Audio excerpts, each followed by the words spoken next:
Several years ago I took my dad back to the house in McCulloch Street, Sunnybank, where I lived as a teenager. It was our castle.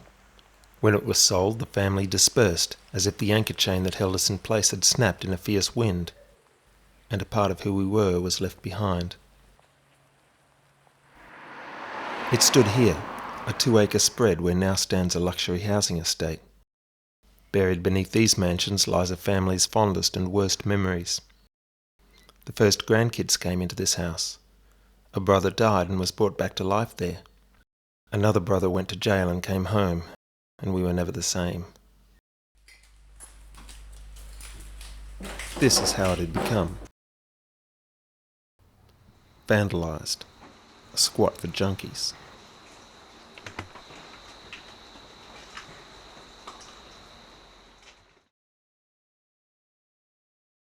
The toilets were smashed. The rooms had been set fire to. Dad tried hard to keep his regrets at bay as he reminisced about the better times that took place there. He reclaimed an old iron seat frame that belonged to his mother and returned it to the farm in Ipswich where he lived, and left it to rust in dignity there.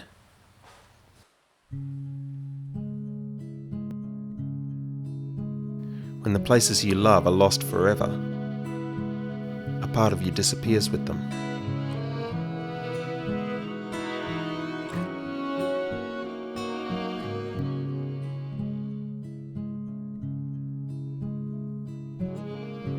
When my dad died last year, I decided to seek out the house I lived in as a child, the house where my founding memories were formed, where I saw myself and who I might become for the very first time.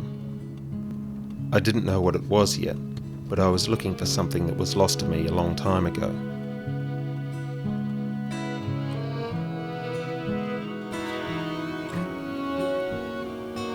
As I approached the house for the first time in over 30 years, I was met with stillness, like time had frozen in a snapshot from when we left. The house was locked up, abandoned. Time and the elements had begun to take back the home we once shared as a family. I had with me a bunch of photographs and the potent memories of a child. The front steps where my brother Steve first taught me the guitar. The dam where we used to catch yabbies. The cubby house that Dad built for us one Christmas. I look all around the place, desperate to find something that I can pick up and say, here, this was me. An old broken toy part, scratched pencil marks on a wall measuring our growth. Something which tells me that I was here, that I existed. I entered the derelict cubby house. The tiles on the roof had long collapsed and the termites had reduced most of it to rubble. And there on the wall I found a message that survived through time, in a child's handwriting. Evan is. There would have been more, but the words had long ago faded, like memories as we get older.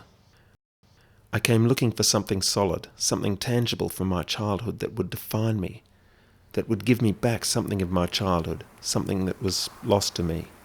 And though I couldn't hold it in my hands, I found what I was looking for.